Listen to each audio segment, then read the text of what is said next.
एक गांव में एक किसान चरणदास अपने परिवार के साथ रहता था। उसकी पत्नी रमा और उसके दो बेटे सचिन और मानव अपनी पत्नियों के साथ रहते थे।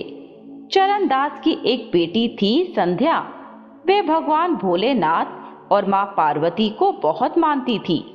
चरणदास खेतों में काम करता था और उसके बेटे गांव में दुकान चलाते थे। संध्या बड़ी हुई तो चरणदास ने अपने बेटों से कहा कि हमें बेटी के विवाह के लिए योग्य वर देखना चाहिए। तब उसके दोनों बेटों ने कहा, पिताजी अभी क्या जल्दी है, वैसे भी हमारे पास पैसा नहीं है, दुकान भी घाटे में चल रही है।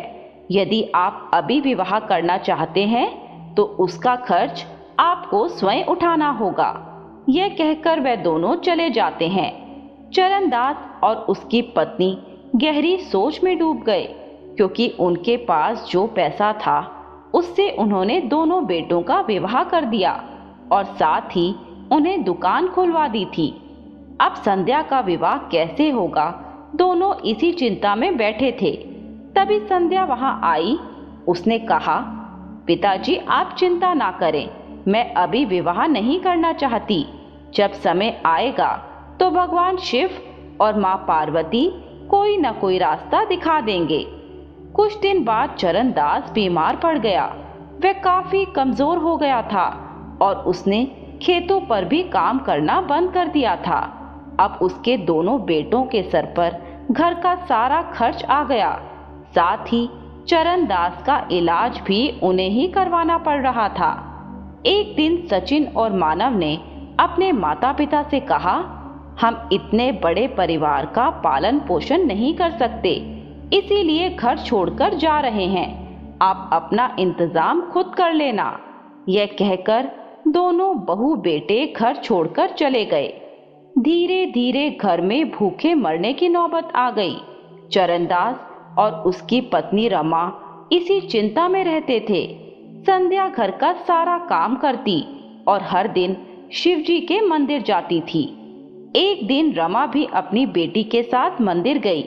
वहां जाकर उसने भगवान भोलेनाथ के सामने रो रो कर अपने पति के स्वस्थ होने और बेटी के विवाह के लिए विनती की। कुछ दिन बाद चरणदास के घर एक बुढ़िया माई आई। उन्होंने रमा से कहा, बेटी मैं भूखी हूँ, मुझे खाना खिला दो। तब रमा ने कहा, माँ जी घर में खाने के लिए तो कुछ भी नहीं है, पर मैं अभी मंदिर से प्रसाद लाई हूँ, आप वह खा लीजिए। यह कहकर उसने वह प्रसाद बुढ़िया माई को दे दिया। उन्होंने प्रसाद खाया और कहा, बेटी तुम इतनी परेशान क्यों हो? तब रमा ने कहा, माँ जी मेरे दोनों बेटे घर छोड़कर चले गए, मेरे पति की तबीयत ठीक नहीं रहती, बेटी का विवाह करना है और घर में खाने तक के लिए कुछ नहीं है। ऐसे में विवाह कैसे होगा, कुछ समझ नहीं आ रहा। तब उस बुढ़िया माई ने कहा कि पास ही के गांव के जमींदार का एक लड़का है जो जन्म से अंधा है, जिसके कारण उसका विवाह नहीं हो पा रहा। यदि तुम चाहो तो उससे अपनी कन्या का विवाह कर दो, बिना कुछ खर्च किए विवाह हो जाएगा। रमा ने चरणदास से बात की तो उसने मना कर दिया, पर घर की स्थिति देखकर संध्या ने कहा, पिताजी आप मेरा विवाह यहीं कर दीजिए, जो मेरे भाग्य में है वही होगा। चरणदास ने जमींदार के घर जाकर बात की और संध्या का विवाह संपन्न हो गया।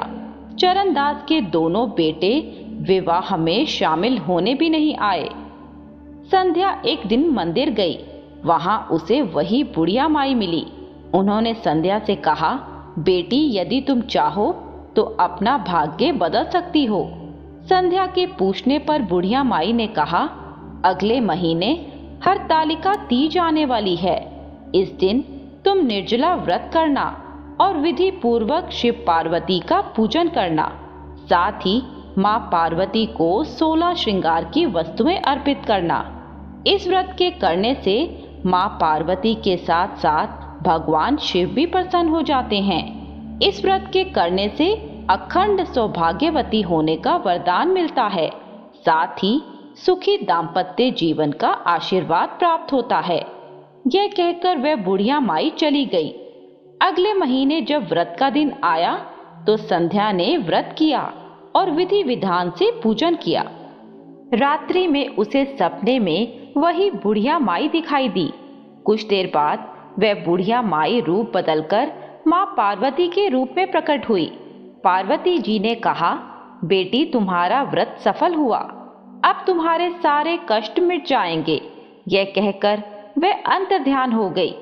संध्या सुबह सोकर उठी तो उसके पति की आंखों की रोशनी वापस आ चुकी थी। उसे सब कुछ साफ साफ दिखाई दे रहा था। उसी रात रमा को भी सपने में माँ पार्वती ने दर्शन दिए और कहा, बेटी तुमने भूखे रहकर भी मुझे अपना प्रसाद खिलाया, साथ ही तुम्हारी पुत्री ने हरतालिका तीज का व्रत करके मुझे प्रसन्न किया। इसके फलस्वरूप आज से तुम्हारे सारे कष्ट समाप्त हो जाएंगे। रमा ने सुबह उठकर देखा तो उनका घर महल में बदल चुका था। घर में सोने चांदी के ढेर लगे थे। उसने चरणदास को जगाया। चरणदास और रमा ने भगवान भोलेनाथ के चरणों में नमन किया और वह प्रतिदिन उनकी पूजा करने लगे। मित्रों, आपको ये कहानी कैसी लगी हमें कमेंट बॉक्स में अवश्य बताएं और साथ ही ऐसी नई नई कहानियों के लिए हमारे चैनल कथा अमृत को सब्सक्राइब करें।